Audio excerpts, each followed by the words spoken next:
Muy buenas noches, bienvenidos a Panorama Político, les saluda Otto Ángel. Hoy nos acompaña en nuestra mesa de periodistas Dulce Rivera, Carolina Leverón y Lourdes Hércules. Ha sido una semana con muchos vaivenes en la política guatemalteca. Lo que vamos a hacer primero es diagnosticar, hacer un diagnóstico de todo esto que ha pasado. Principalmente creo que el gran hilo conductor de esta semana es el asunto de las presiones que se comenzaron a revelar de manera incidental en el Congreso de la República y que sorprendentemente no las ejerce nadie de la oposición, sino la bancada FCN sobre el ministro de Salud y sobre una gobernadora, y luego nos enteramos de muchas cosas más que vamos a hablar. Dulce Rivera.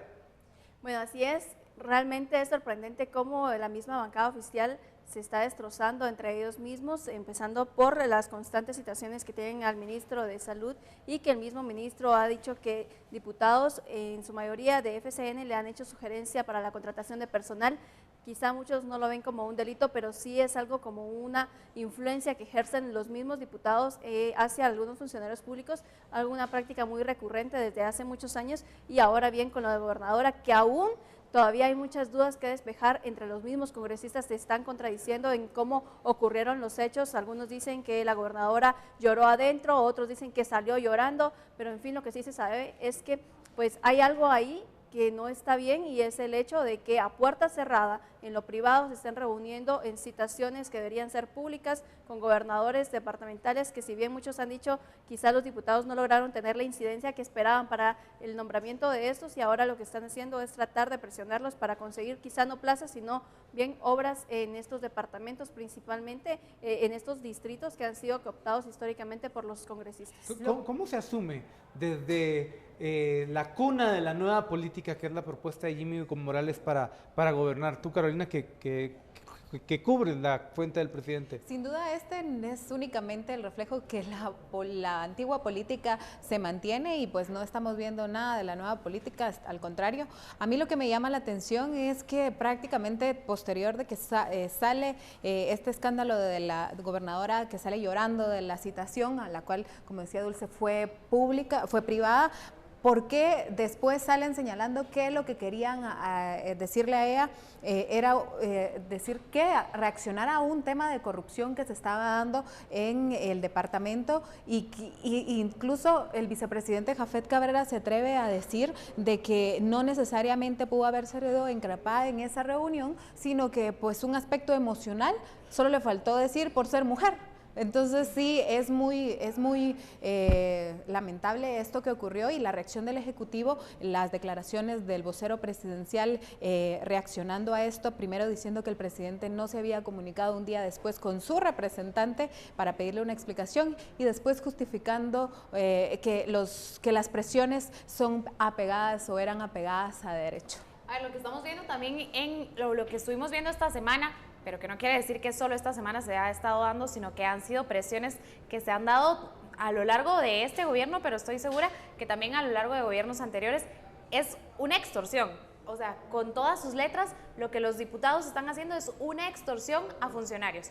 Lo que vimos también fue a un Jimmy Morales que fácil se lavó las manos de cualquier responsabilidad, fácil se lavó las manos y se desligó completamente de su bancada, pero tampoco fue capaz de mostrarle ese apoyo, por ejemplo, a la gobernadora.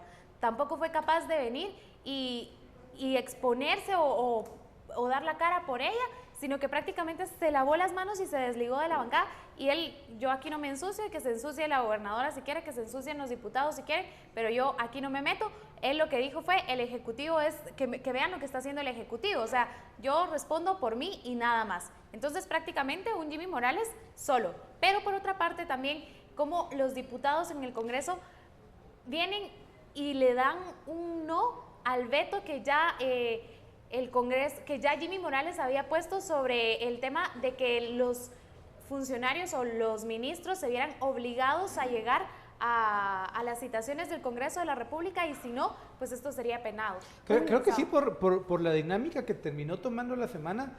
En efecto, esto del veto no llamó tanto la atención como debería haber ocurrido. Sí, en efecto, el Congreso le da un golpe muy duro a la administración de Jimmy Morales, en el sentido de que le dice, bueno, sus diputados, sus ministros, sus funcionarios van a tener que venir.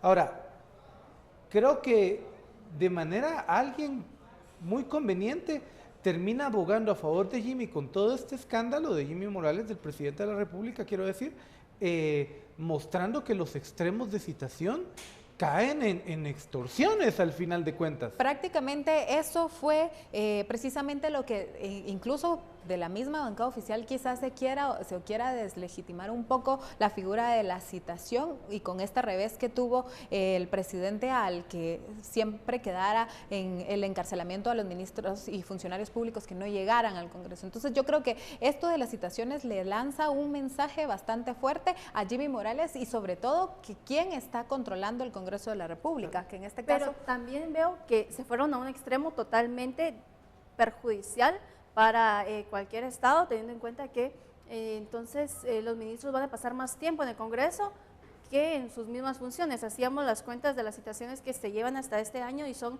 aproximadamente 271, las cuales en su mayoría han sido de la bancada oficial, que también es como lo ilógico tal vez del tema, porque se supone que quien hace, irónico, porque quien se supone que hace oposición es quien viene y llama a los ministros para que resuelvan dudas,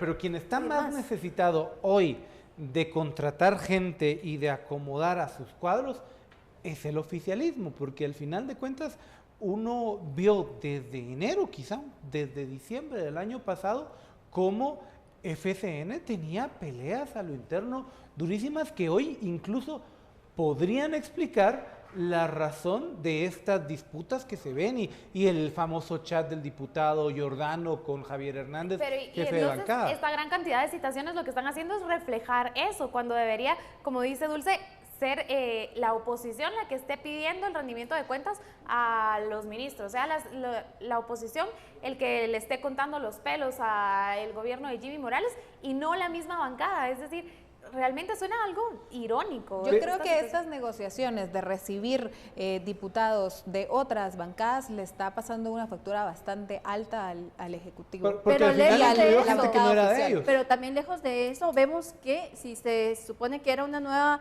forma de hacer política, no es cierto, porque dejemos que los tránsfugas que llegaron de otro partido, que se incorporaron a FCN, están haciendo estas prácticas. Quizá todo el mundo ya lo sabía y lo esperaba. De los, digamos, originales FCN, tal vez no, pero vemos que el jefe de bancada está avalando esa forma al responder el mensaje. Pero que es muy probable que estemos ignorando que quienes están peleando y por quienes estamos viendo esto son los originales FCN. Pero eso vamos a tener que discutirlo cuando regresemos del corte. Vamos a hablar también de lo que se viene en todo este tema político, en todo este panorama político. Siga con nosotros, regresamos.